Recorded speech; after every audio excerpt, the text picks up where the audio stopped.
Dream twin story में आपका स्वागत है। कृपया ड्रीम टून स्टोरी चैनल को सब्सक्राइब करें ताकि नवीनतम हिंदी कहानियाँ और शिक्षात्मक सामग्री सभी पीढ़ियों के लिए उपलब्ध हों। लालची लकड़हारा। सोहनपुर गांव में रामलाल नाम का एक लकड़हारा रहता था। वो अपनी जीविका चलाने के लिए गांव के पास के ही जंगल से रोज लकड़ियां चुनता और उन्हें बेचकर कुछ पैसे कमा लेता था। इसी तरह उसका गुजारा चल रहा था। कुछ दिन बाद रामलाल की शादी हो गई। उसकी पत्नी बड़ी खर्चीली थी, इसलिए अब उतनी लकड़ियां को बेचकर घर चलाना मुश्किल हो गया था। ऊपर से रामलाल की पत्नी कभी नए कपड़े खरीदने के लिए तो कभी किसी दूसरी चीज़ों के लिए रामलाल से बार बार पैसे मांगती थी। अगर पैसे ना मिले तो वो रूठ जाती थी। रामलाल अपनी पत्नी से बहुत प्यार करता था, इसलिए उसकी नाराज़गी वो बर्दाश्त नहीं कर पाता था। रामलाल ने ठान लिया कि वो अब ज़्यादा लकड़ियाँ इकट्ठा करके बेचेगा ताकि उसकी पत्नी को रोज़ रोज़ पैसों की कमी ना हो। पत्नी की इच्छा पूरी करने के लिए आज रामलाल घने जंगल तक चला गया और बहुत सारी लकड़ियाँ चुनकर बाजार में बेच दी। ज़्यादा लकड़ियाँ के ज़्यादा पैसे मिले तो खुश होकर रामलाल ने सारे पैसे अपनी पत्नी को दे दिए। अब रोज़ रामलाल ऐसा ही करने लगा। देखते ही देखते उसके मन में लालच इतना बढ़ गया कि उसने धीरे धीरे पेड़ काटना भी शुरू कर दिया। पेड़ काटने से और ज़्यादा लकड़ियाँ हो जाती थीं और उसे अधिक दाम मिलने लगे।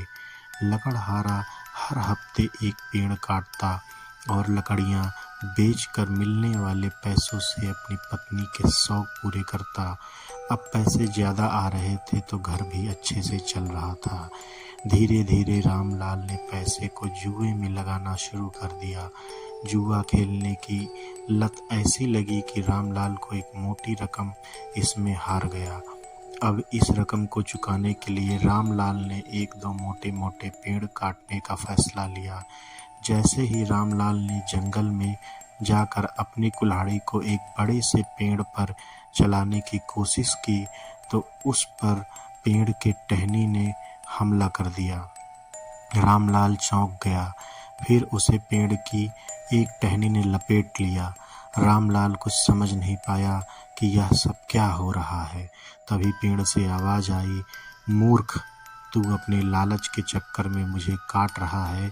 तू सारे पैसे जुए में लुटा देता है और फिर पैसे लुटाने के लिए पेड़ काटने आ जाता है। तुझे पता है कि पेड़ कितने कीमती होते हैं। हमारे अंदर भी जान बसती है और तुम इंसानों को जीने के लिए हवा, धूप में छाया और भूख को शांत करने के लिए फल देते हैं, लेकिन तू अपने स्वार्थ के लिए हमें ही काट रहा है।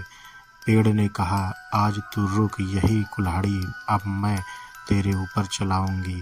पेड़ की टहनी कुल्हाड़ी से रामलाल पर वार करने ही वाली थी कि वह गिड़गिड़ाने लगा। उसने माफ़ी मांगते हुए कहा, मुझसे गलती हुई है, लेकिन मुझे सुधरने का एक मौका दो। अगर आप मुझे मार दोगे तो मेरी पत्नी का क्या होगा? वो अकेली पड़ जाएगी। आज से मैं किसी पेड़ को नहीं काटूंगा, यह प्रण लेता हूँ। यह सब सुनकर पेड़ को रामलाल के ऊपर दया आ गई। उसने रामलाल को छोड़ दिया। छूटते ही रामलाल भागकर अपने घर गया और पैसों के लालच में ना आने का संकल्प ले लिया। कहानी से सीख ये मिलती है, लालच में आकर पर्यावरण के साथ खिलवाड़ नहीं करना चाहिए। हमें ऑक्सीजन पेड़ से ही मिलती है। इन्हें काटकर हम खुद अपने जीवन को संकट में ला रहे हैं।